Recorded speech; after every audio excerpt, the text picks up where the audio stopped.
When I first read this, I was like, I have no idea what's going on in this book, but I want to know. The opening of the book, it just throws you right into the middle of everything. And you're just like, I have what? Yeah, it's super intricate, super interesting. Yeah, it's a well thought out world. A touch of a confusing magic system, but if you get the basics of it, you're good.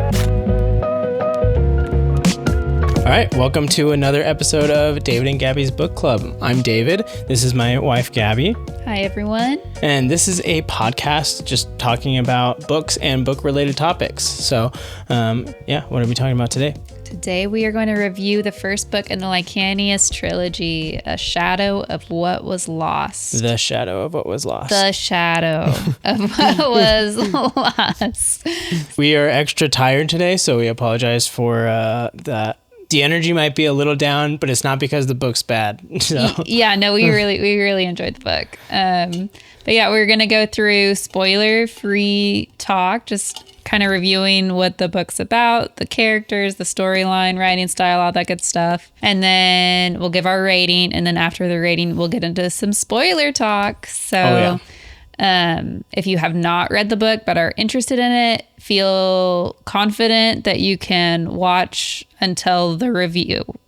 Until the review. We're starting the review now. Until the rating. Yeah, after we give the ratings, we'll give a pretty clear distinction of like, hey, we're starting spoiler talk. So you'll have a safe place to leave and go listen to another podcast of ours. So, and also, if you have read the book and you just need someone else to be like, wow, what about this A, B, and C? Stick around till the end because us too.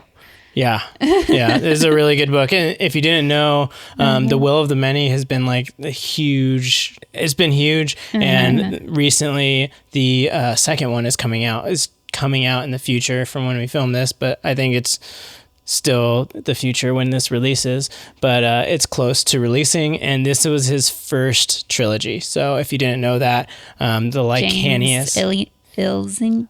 I've heard it is called like Islington, like an island. Oh, yeah. Okay, James Islington. Yeah, Islington or Islington. I have no idea. I mean, that could be completely wrong, but it makes sense. Like the Isles, Island, Islington.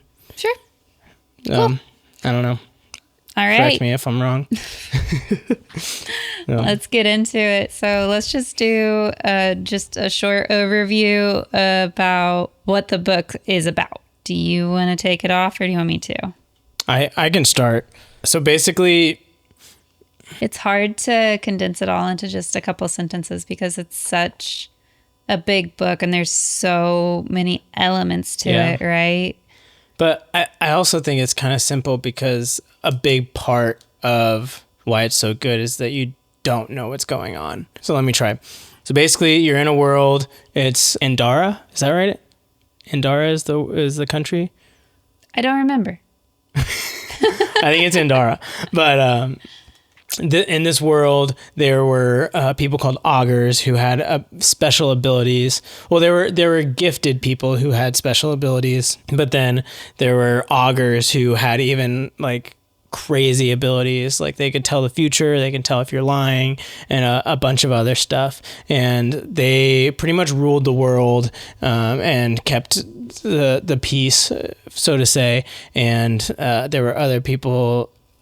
Everyone who wasn't gifted basically hated the augurs and hated the gifted because they weren't gifted. And so they basically killed off the augurs, and there was a huge war, and they pretty much like suppressed the gifted. They bound them to a treaty. Yeah, they bound them to a treaty, but it was like a magical treaty that like that really bound them, and it was pretty oppressive, if that makes sense. So like they kind of like one of the I think they call it tenets of the treaty is that you can't harm an ungifted in any way, and just ungifted take advantage of the gifted. And so they know like ungifted people will like ambush a gifted individual and the gifted individual can't even defend themselves because they can't risk harming an ungifted. And like the tenants will like they will be physically unable to defend themselves because the tenants keep them from doing that. So like they can essentially be mauled in the street by non-gifted people and they can't do anything about it because of the laws that are in place. So it's that's kind of the world, and the main character, and after they killed the augurs, so the whole war and everything was about like before the book starts. So this is like you're basically the next generation passed from when all that war and stuff took place. And so the main character was not even alive when that happened. And but now he's gifted, and not only that, he realizes he's an augur, and augurs at that time, like since they killed them all, they were illegal. So like gifted were oppressed, but augurs were like it was illegal to be an augur, so you were killed for being an augur, even if you like you're born that way. So yeah, you have no say over it. Yeah. And so it's kind of him, and he realizes that it's like the standard trope of like, he's the chosen one. He realizes he's the chosen one to save the world from this evil darkness that they thought was gone, but it's raising up again in the north.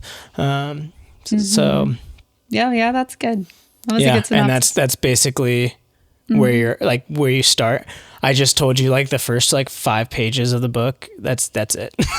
Yeah. The rest of it's kind of like, there's a lot in there. It's a fine line to walk, like giving an overview of the book without giving too many spoilers. Yeah. Right. Maybe we should just start reading like the back of books. Well, that's kind of what I think this as is like.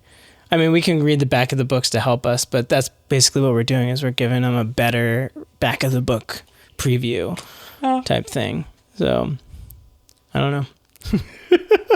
Like I said, we've had a long day, and I had my coffee late, so I still have it pumping in my veins because I realized I forgot it around like 12:30 or 1, and then it was before 12. It was before 12. It's like 11:45. I realized I forgot my coffee, and I had some. So I'm still kicking with the coffee. I'm not kicking. Caffeine has left my veins. Right, so what did you think about the world and the magic system? I thought that the magic system, once I grasped it, it was simple. But until I grasped it, it was really confusing. Yeah. Because there were just sections that really delved into the intricacies of how everything worked, and that went right over my head. But you don't need to know all of the intricacies. I feel like you could boil the system down to a very simplistic, this is how this works. And once I got there, I was good. Yeah. I feel like the same. I almost think the gifted powers, like the essence, it's what it's called, the gifted. They use essence, kind of like the force, but I think essence is light. I want to say, I have no idea, but it's very vague on what exactly the gifted do. Yeah. With essence, and so it's kind of hard to follow that way. And when they explain how things work, they explain it at like this level, and it's like really hard to kind of grasp. And I went to the point where it's like, I got about this much, and I think I'm good. And it was almost like that. What is it called? Like when you know too much to explain to somebody who doesn't know anything.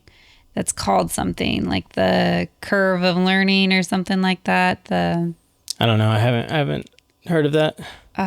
Makes sense though. Yeah. Just over information. Yeah. It's like you can't dumb things down enough for the people who know nothing.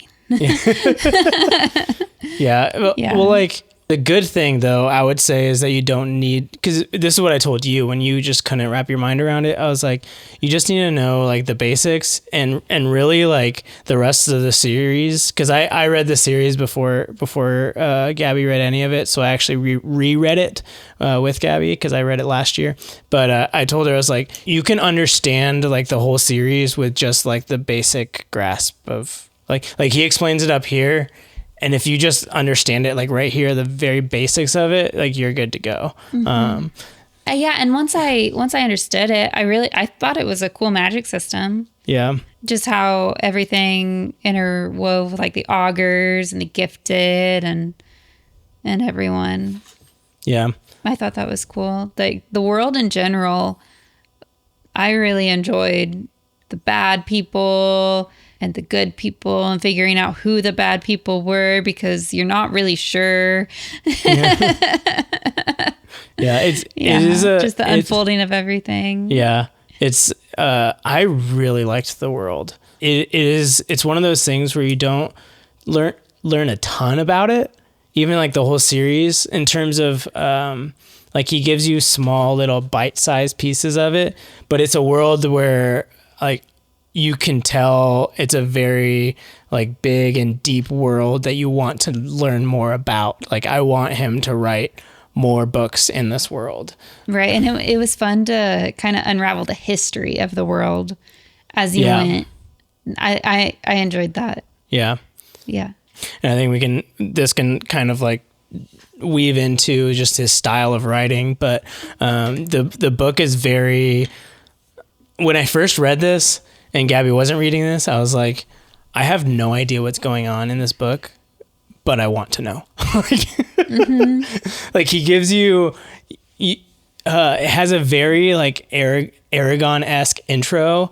If you've ever read Aragon, it jumps you right into the middle of like the story and everything. And you're like, I have no idea what's going on. What the heck? When David picked it up after I recommended it, when David picked up Aragon after I recommended it, David started it and he was like 3 pages in and he's like, I have no idea what's going on.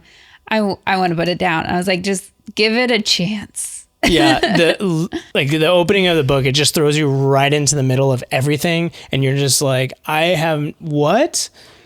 I'm sorry, what did you say is going on? Like you have no idea. And it's supposed to be that way.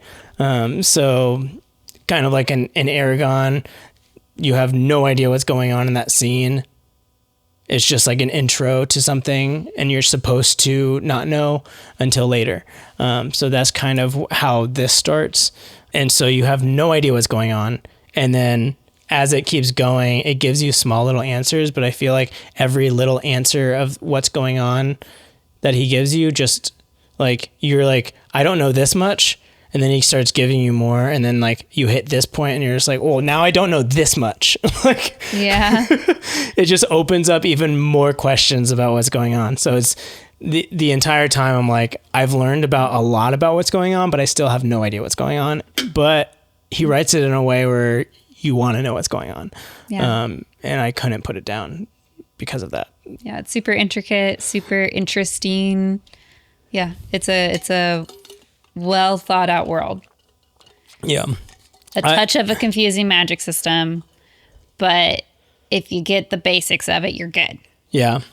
And I've heard people saying like his prose isn't very good. What's prose? Like just his writing, like there's poetry and then there's prose. Just like his Davian went through the door and slept for the night is pretty boring prose, if that makes sense. Like apparently like his prose isn't good. I'm not that deep of a reader to say like to really care as much.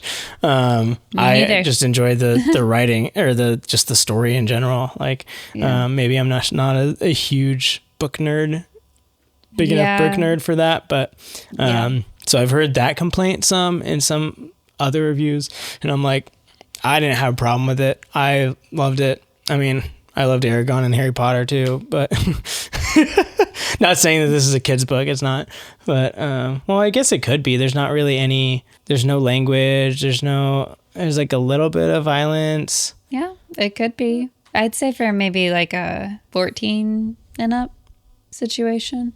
Yeah, a teenager. Yeah.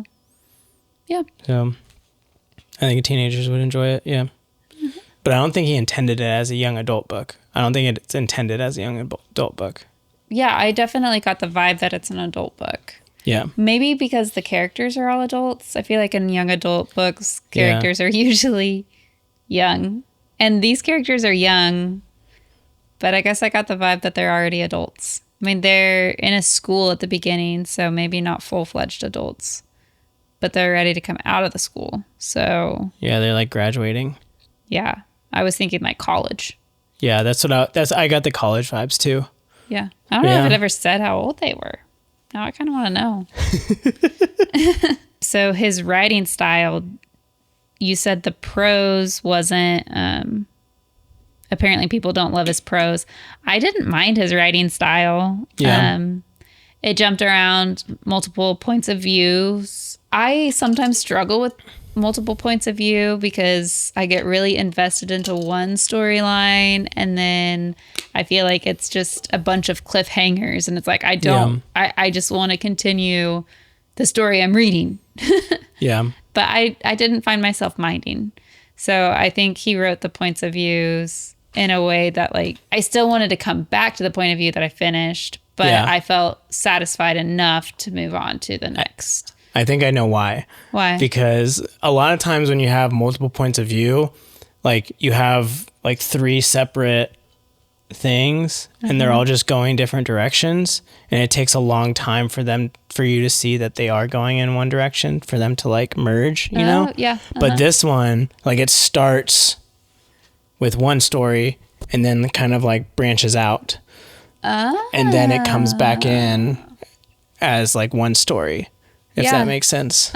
So I'm tracking. Yeah, I think that might be why. So like you're getting different stories and you're like, wait, I wanted this story, but then you're like, oh, I was wondering what was happening to this person as well. Yeah. And so you're still invested because it all starts that together. Explains so much about my gripes with multiple points of view sometimes. Yeah. So like Iron Gold, for example, the 4th book in the Red Rising series follows like 4 or 5 different people, and they're all like, a lot of them are brand new characters you don't even know. And so it's just building a story, and it takes a while, and it takes a while for them to come together and see like how they're related in any way. So that's makes it hard to get invested. But once you do, like once you get towards the end of Iron Gold, the rest of it is like solid because it's all come together and you're seeing how things are intertwined and stuff. But this started intertwined and then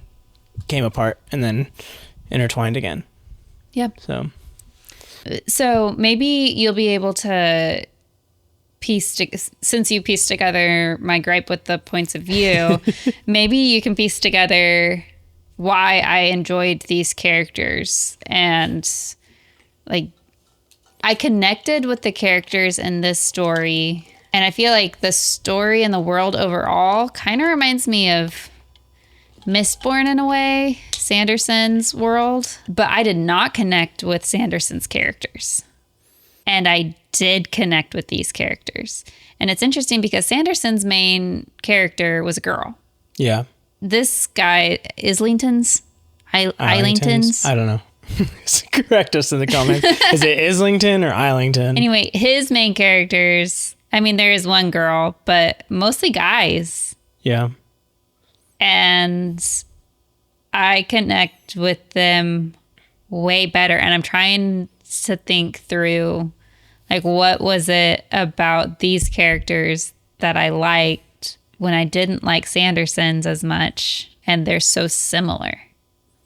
Yeah, I have no idea. Part of me wants to say that it's just like a simplified world, and they're just simplified people, and so I don't know. I have no idea. Maybe it's the friendships. I like the friendships in this, that might be it. Because the friendships in Mistborn, like there are a lot of older guys. Like you're kind of thrown into the Ring of Thieves and they're all older men. Yeah. And this one's like one, it's their college age, which I feel like we resonate more with college age than older people, because we're close, or we're not. I mean, we're probably in the middle between college age and like. Yeah, isn't that crazy? We're in our 30s now. That's crazy. Yeah. But like we've lived through the college stuff. So maybe that, I'm guessing. Well, I was thinking more so, like when I say I connect with these characters more, I think I understood the relationships of these characters better than I understood the relationships of Sanderson's characters. Like I wasn't quite sure in Sanderson's characters, like if they were supposed to be friends or enemies. Maybe, yeah. And in this one, like there's also that, like some tension of, is this guy our enemy? Is this guy our friend? I don't know, but I'm going to be loyal to him and I'm going to be his friend. And I just like that. I guess I want them all to be friends. So maybe that's why I jive with the characters. Yeah, I will say I love the like just friendships and relationships in this whole like series. They're very heartwarming relationships and friendships, and so it's just and I mean they're complex too. Like there are definitely times where you're like, I don't like what you did there. Yeah. Right? Like how is this other person going to respond to that? I don't know. Yeah. So I don't know. I thought he did those really well, just the whole relationships part of it. And yeah, even rereading it, I was just like, oh man, I can't wait for this relationship to blossom. Right. And there's a lot of self-discovery. I feel like with all of the characters. Yeah, there's a lot of like character development. Figuring out who they are and deciding who they're going to be. There's both of those things. Yeah. So was there anything we disliked about the book? I guess we kind of said the magic system is a little complex and hard to wrap our mind around or know what's going on. But in my opinion, it does not take away from the book. Yeah. Yeah. So, overall, I think it is a good thing. I think my only gripe is it got a little too intricate in the explanation. Yeah. Which, I mean, I don't know. Rereading it, I would probably enjoy it a lot more. We should reread it. Yeah, I should. We have a lot to read. Yeah, maybe one day. Like Will of the Many. Yeah, it's on my list. Ratings. What did you have? All right, do you want me to go first? Mm-hmm. Oh, man. I wasn't as prepared as I should have been for this, but my initial gut would just say 4. That's what I have. Yeah. Did you look at my notes? No, I didn't. Huh? I mean, I glanced down, but I didn't see where your ratings were. So interesting. You know what I initially wanted to give my rating as? What? 4.25. But I knew you were going to do that. I knew you were going to do that. And so I was like, okay, if I had to do 4.5 or 4, let's do 4. Yeah, I'd say 4. So our rating system, if you're new, is 5 out of 5 is the best you can possibly get. And we do half points, even though I originally wanted full points, but Gabby was like, I want half points. And then she was like, I want quarter points. And that's where I drew the line. I was like, no quarter points. But if we did have quarter points, my rating would be 4.25. Why? Because it's a little like, it was really good. Yeah. It wasn't the best book I've ever read. So it's not a 5. I would definitely read it again. Yeah. So it's above a 3.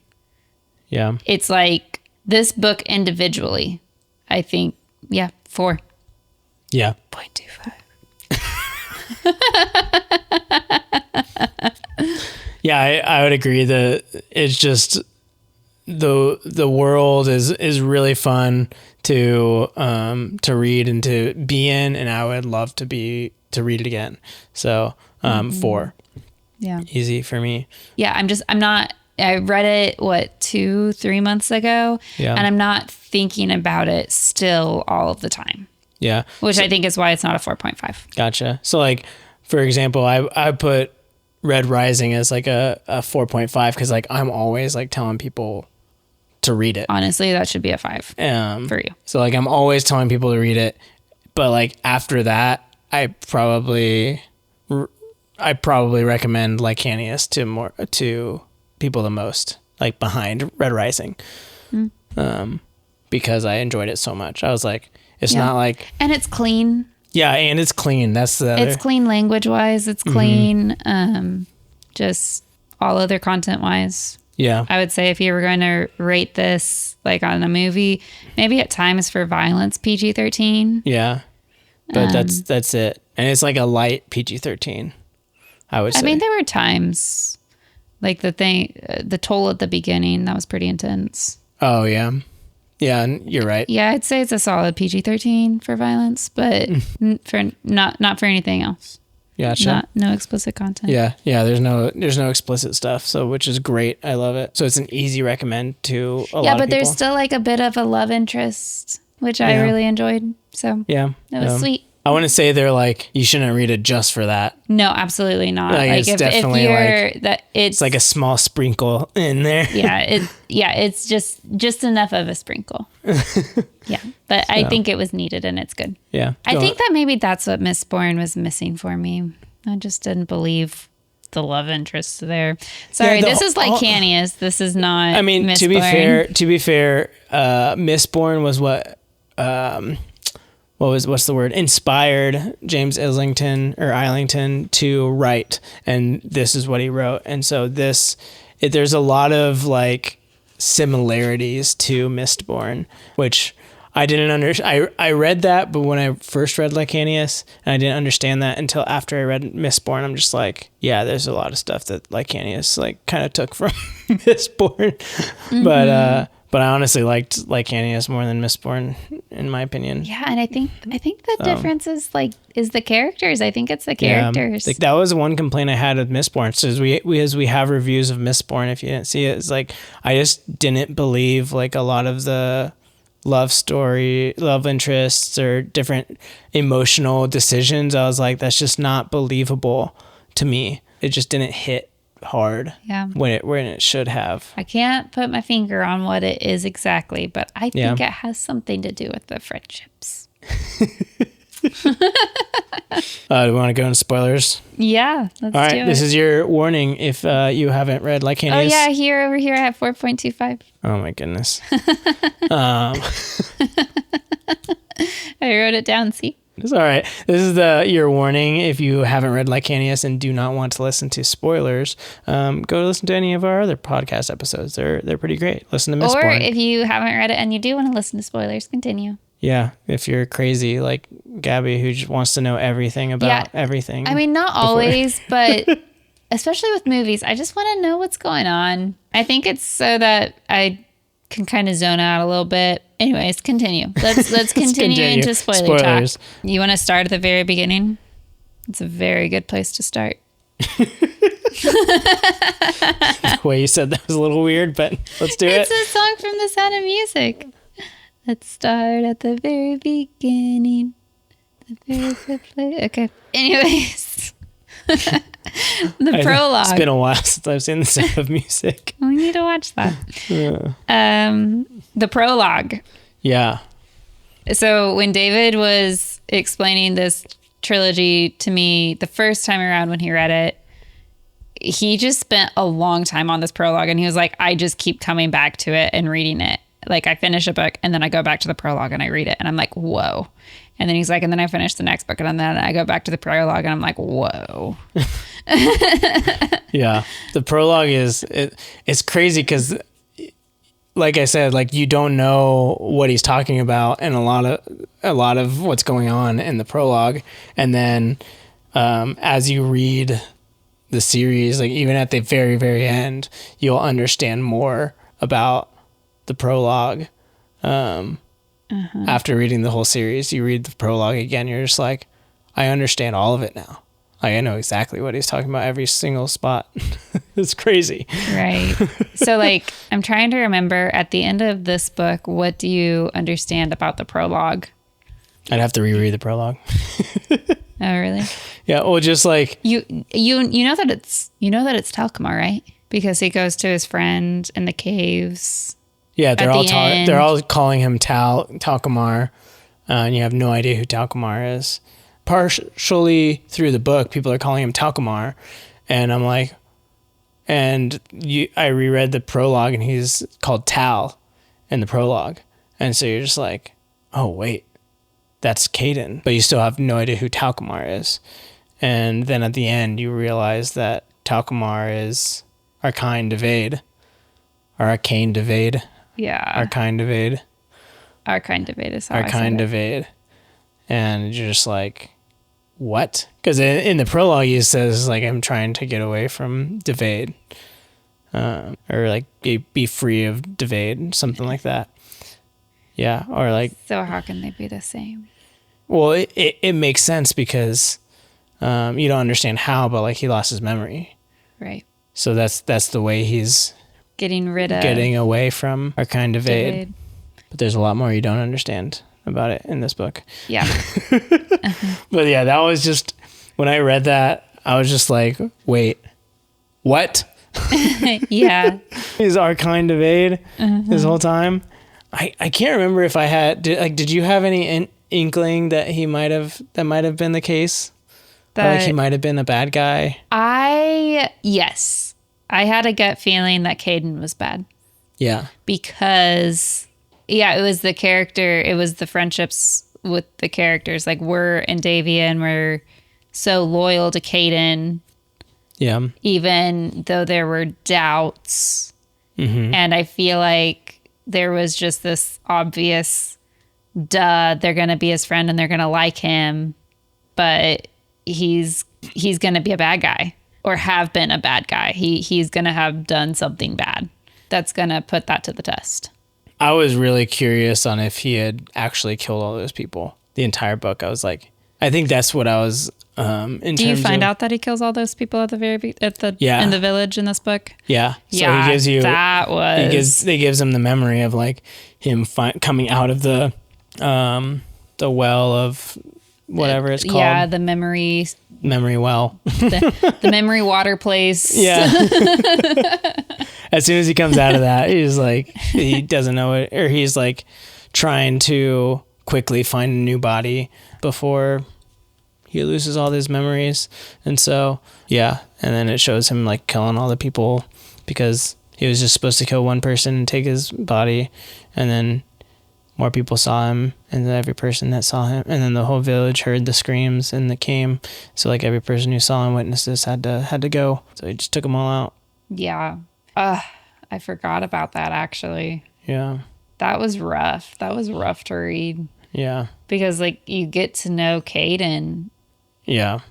And Caden is horrified by the thought that could have been him. Yeah. And the fact that he not only did that to the villagers, but killed how many other thousands of people as Devade, the remorse from that would be just intense. Yeah.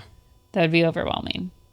Yeah. It was just some of that character depth. The glimpse into the villain, right? This is the villain. Yeah. But he's humanized. Mm-hmm, yeah, he's very humanized. And it's just like the reason he did it was because he wants to change, you know? Like he said, he wants to get away from what he did as Arcane Devade. Mm-hmm. And yeah, it's really interesting just seeing that whole, how that unravels too for the next books. Is like just how he. Yeah, I know. Part of me is like, oh, I wish we could talk about the other books too at this point. But. Yeah, that's just his whole struggle is cool. But just even in the whole book, just trying to see, I think the whole time I was like, there's something bad about him. You know, there's just something bad. And that's probably what the author intended to be. But it was just, that was one of the other things that was just stringing you along. You know, the entire book, you're just like, who is this guy? And what is he doing He seems like a cool dude, but he has all this. And why did Davian's magic box bring him to him? Yeah, that was crazy. It's just, oh man, you just have no idea who this guy is. Is he bad? Is he good? He seems like a good guy. He has a good heart, but all of a sudden he's like super powerful, and you're like, How, what? How are you so all powerful? It's just crazy. Yeah, Caden, the whole Caden story in this one is a really good story, I think. But what did you think about, what happened to the toll at the very beginning and all of the, like, everyone being murdered except for, was it Asha? Yeah, Asha. And she was like marked or something. And she was turned into a shadow. Yeah. Yeah. Can you imagine? That enraged me. I was so mad when that happened. Yeah. Like, oh, that was even like going back to her perspective, like after it happened and even like it being like okay or whatever, I was still just enraged, like reading it. I'm just like, how? Like, right. Because being a shadow is, it like takes a part of who you are. Yeah. Right. And then now you're an outcast of the outcasts. Yeah. This is the worst of the worst. Yeah. Where do you belong? Who do you belong to? Yeah. It was just, it was heartbreaking. But then she was redeemed kind of from, what was his name? Alosian. Oh, yeah. He took her in. Well, he didn't really take her in. Aaron, through Alosian, took her in. Right. Which is that's one of the things that I wrote down is just like that whole situation where like Aaron, that was his name, right? Aaron. I pronounced it Aran. Aran. I don't know. Aran or Aaron. Pronunciation's never been my strong suit. So. Oh wait, they had a pronunciation guide. Did he really? Yeah. Yeah. Remember, because "were" was "we're." Yeah, but it shouldn't be. So. So you have your Kindle right there. We should look at if it's. I will get the pronunciation guide out. Aaron or Aran. It's not Iran. I'm going to be sad, so I don't know if I really want to look at this. Glossary of characters? That's it. Glossary? All right. I'm going to get on my soapbox again. Why are all these names weird? Like, why can't we have normal names in fantasy books? I petition for a normal name fantasy book. What is it? Why? It's Aaron. Aaron. This is why I don't like looking at pronunciation guides, because now my whole world is rocked. If his name is pronounced Aaron, why couldn't he have spelled it Aaron?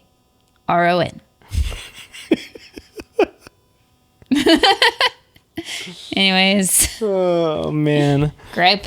Soapbox off. I'm off of it. Gripe is done. But anyways, just his whole situation was just wild in terms of just thinking about like, okay, what he did, was it right? Was it wrong? Like, what would we have done in that situation? It was very much a self-preservation accident at the beginning. Yeah. Right? Because he was being literally what was like... the guy's name? Alosian. Alosian. Was beating him to death. Because he was an augur. Yeah. And so he like took control of Alosian on accident to protect himself. Yeah. That's tough. Yeah, that is tough. Yeah, what would you have done in that situation in terms of like... Well, I think he crossed the line when he continued to control him. Yeah. Right? Like he could have released him and ran. Like part of me is like, yes, that would have been the right decision. I think that is right in terms of like, that is where he crossed the line to where like now he made Alosian his prisoner. Yeah. It started as self-preservation, but it did not end as self-preservation. But at the same time, like one, he would have just been hunted his entire life because he would have known that he was an augur, like beyond a doubt. And Alosian would have had justification on why he should die in terms of like he controlled him. You know what I mean? Yeah. But then also his motivation of staying was to save other augurs. And he did. He saved 2 other augurs' lives and Weir's life. Mm-hmm. And he brought Asha in.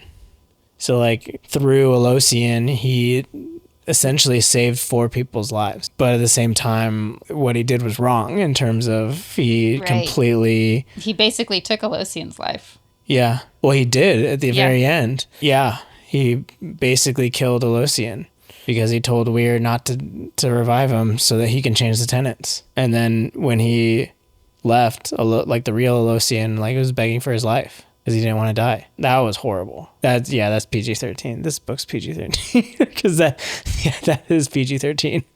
Yeah, some heavy stuff, some stuff that like you kind of have to wrestle with. I was rooting for the fact that Elosian was doing all these good things, and so the fact that, but I mean, if Elosian hadn't done those things, like would those things have been able to happen through somebody else, right? Like What do you mean those things? I mean, in terms of saving the augurs and not killing them, or yeah, in terms of saving the augurs, like how do you know, like just because good things happened through Elosian, like that doesn't mean that there couldn't have been an opportunity for like those things to happen through somebody else. Yeah. But I mean, Weir would have died. Yeah, I know Weir would have. For sure died. Aaron would have died. Mm-hmm. And the other two, I forgot their other two names. Yeah, I know that's tricky. Asha and, oh no, the other augurs. Yeah, the other two augurs' names. I forget their names too. Core maybe? One of, like the guy, didn't he die? I think that, yeah, he died in this one. And then the girl. I forgot. I think she liked him. Farah. Yeah, something Far. like that. It's Far something. Farah or Farah. Starts with an F for sure. Fessy. Fessy. So not Far. Started with an F. What was the other one? Cole. Cole. We were close. Yeah, Cole. Spelled Kol. Pronunciation. Cole. Cole. Sounds like pole.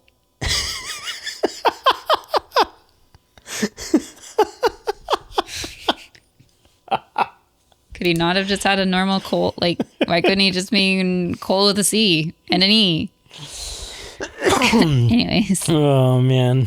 And the whole just race thing, or like the whole discrimination thing against gifted, I thought was just really interesting. Right, because the people... Because usually... Like, it was reversed, right? Yeah, like, it's like the reversed. Gifted used to oppress non-gifted, but now non-gifted are oppressing gifted, but not all of them, right? Like, just the scenario is set up in a way that it happens more. Yeah, because like that how it can happen. Like how could happen. You? It's interesting because how would you rightfully, I don't know, regulate that? And like if we were in that world, like how would you regulate the gifted? You know what I mean? Because like definitely like because they have more power. I feel like you have to have more responsibility. Yeah. Accountability. Like the tenants, I don't think that's a bad idea. Yeah, but the tenants were pretty oppressive. Right. The tenants, the way they were written. Well, I guess they were rewritten in this one. Yeah, I was going to say, like, the way that they were rewritten, I feel like... A little better, that was kind of Weirs. Because it's pronounced beer, is what it says in the...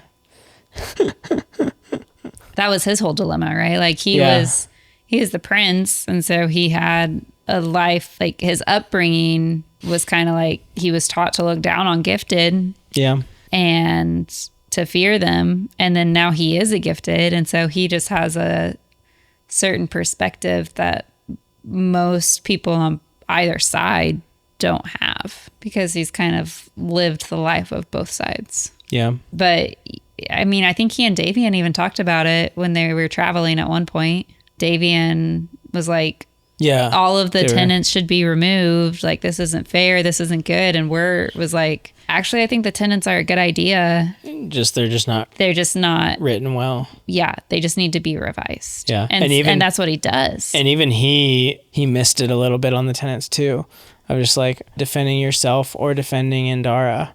Like the people who were not in Indara were frustrated about it because they had gifted too. But now they can only defend Indara and not Desriel or I forgot the country in the south, Nulk or something. I don't remember, but yeah. Yeah, so even he messed up. So he could have said like in defense of themselves or their country or something like that, or their home. Right, I forgot about that. Yeah, so even he messed up on them. Yeah, they're just like such high stakes. Yeah, when it's literally magic holding you direct, like strictly to it, word for word. It's like there's the spirit of the law, and then like the word for word the law, and that's like the magic holds you to it, word for word. Yeah. So made me think of the new Aladdin, the live action Aladdin. He's like, make you a prince. That's a pretty gray line there. It's like, do you want me to like make you a prince? And like a prince pops up and he's just like, what? Like, I can make you a prince. Yeah. Yeah. Our kid watches Aladdin a lot. He watches the animated Aladdin a lot, but that made me think of the live action Aladdin. For Aladdin fans. Oh, yeah, it's the best. Better than Lion King for sure. There's just so much going on in this book. I really liked when Davian and, was it Malshesh? Yeah, Malshesh. Had their little like guru time. That was good, and I liked it in the sense that like one, it was good training for Davian, but two, it's like it was a very like a good intro into just the whole magic system and everything. Mm-hmm. Like he's giving him lessons. And I think the lessons, like that's where I was kind of like, what's con? Yeah, con is... get it. It's like essence, you just like take power from yourself and like you're limited by that. And then con, basically, you use helps the life force of everything around you. Yeah. To utilize your powers. Yeah, basically I was like, all you need to understand is that essence is like loose and it's from inside you, but con helps you manipulate essence outside you and like put it in containers and throw it type thing. So that's the base level you need to understand. You should be good for the rest of the series. But yeah, I enjoyed that because it's clever. I always find these things clever, like both in Mistborn, you get it. But then this one as well is like Davian has always struggled with all things essence. And so now he gets someone who's literally walking him through it, which is okay. That's good for Davian, but it's also he's dead. Also for he has no life source in himself, but it's also good for Davian to learn, but also good for the reader to like, it's also lessons for the reader in terms of like, okay, let's slow down and walk through this whole magic system here. And let me tell you how everything works before we move on. So I thought it was a clever way to do that. So I didn't think about that. I liked it because it was kind of a glimpse into the history of the world. Oh, yeah. I really liked that part. Going into the ghost city, though. What was the ghost intense. city? Yeah, I know. It was like... Dylannis. Oh. Dylannis. When they first went in there, I was like, oh, this doesn't feel good. That place is crazy. This doesn't feel good. I don't like it. I don't like it. And then that creature. And then that creature was there. Oh, yeah. Yeah. Well, and that's another thing that This book just makes you feel torn about everything. And the gates of Imladris, I think it's called. The gate where he like has the like in the prologue, he was talking about someone, like you have no idea who he's talking about, and then the shadow thing, demon that's following him is like, you knew him as a liar, like that's you cut off his head and put it on a pike and put it on and posted it at the gate of Imladris. He sees it at the gate and he looks at it weird because he's like, what is that? And like, it's the thing in the prologue where you're just like, that's why he recognized it when they went to Dylannis, because he put it there. Like, I looked it up. It's not the gates of Imladris. That might be the Lord of the Rings. I think it is. It's the gates of Eladriel. Was at the front of Dylannis. But yeah, you're just like, he just stands there and stares at it. And you're just like, something's going on with that thing. That spike in the head. Yeah, the spike in the head. And then like you reread the prologue and you're just like, Caden put it there. So yeah, that was like a aha moment. Yeah, an aha moment of the prologue. But or when Davian appeared to Asha. Yeah, that was nuts. Was there another time he appeared in this book? Or was that it? I think that might have been it. I think that was it. Yeah, that might have been it. But yeah, that was crazy. And poor Asha was like, I can't tell anyone about this. For one, what, you're alive? And then for two, what am I supposed to do? Yeah. Who's the Shadraheen? Yeah, the Shadraheen and like Talcamar taking Lycanius to the wells. Like, what is that? Like, what? Also, you don't look good. Like, what's going on? Yeah. Like, can you imagine in that you're moment? in prison and they're sentencing me to death. But can you imagine, like, Yeah. the guy you really like, Yeah. you think he's dead, Yeah. and then out of nowhere, he just pops up in the Super room jacked. that you're in. Yeah, super jacked. Like, looking older, Yeah. scarred, in chains. That's In a nuts. room that you're in by yourself. He's kind of talking to somebody else, and then he starts just talking to you about all these things. You have no idea what's going on. Like, I would be questioning my sanity. And then you're not allowed to tell anyone. And then you're not allowed to tell anyone on top of that. Like, if he didn't give her a ring, there is no way, if I were Asha in that moment, that I would believe anything. You know? Like, Yeah. I think that's why he had to give her a ring, right? Like, No, he didn't give her a ring. he didn't give her a ring? I'm pretty sure he gave her a ring.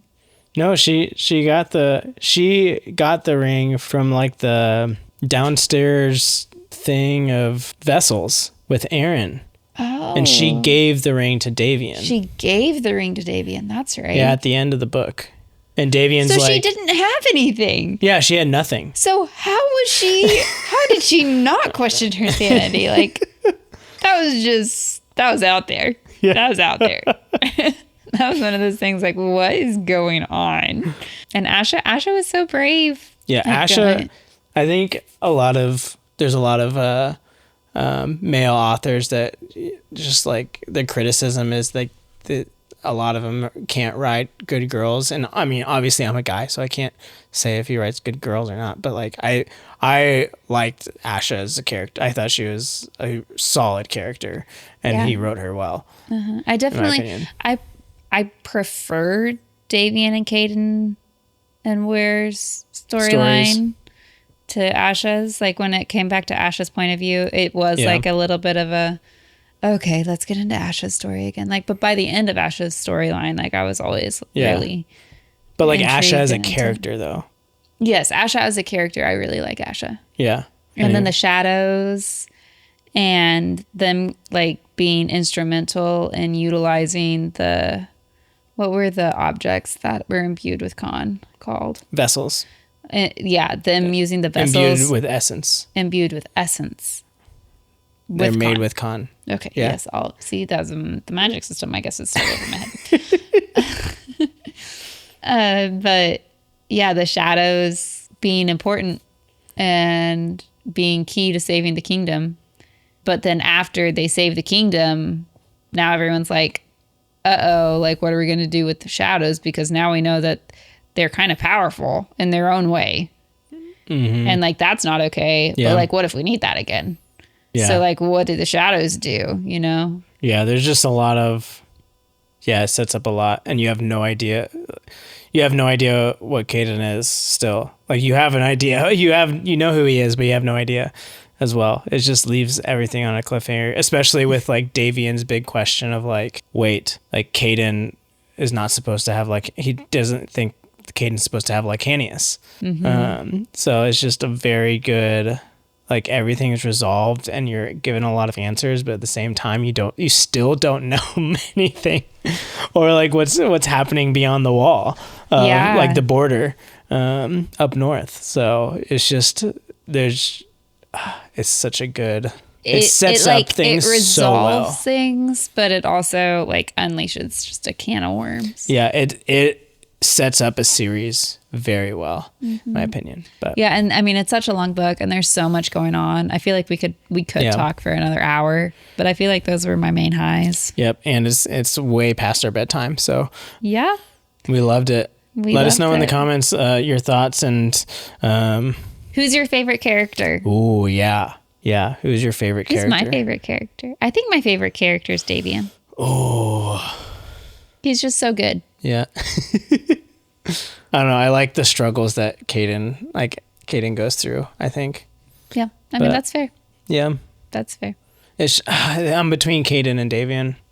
Anyways, let us know your comments in the comments below who your favorite character is. Yeah, and if you no also wanted spoilers. to tell me if you think that my views on the names of characters in fantasy books is accurate, I'd be okay with that too. We can cut that out. No, I'll leave it in. Okay. So, no spoilers for the rest of the series in the comments, please. But yeah, we'll see you in the next one for an echo of things to come. I think is what the next one is called. The second book in the Lycanius trilogy. See you next time. See ya. Bye.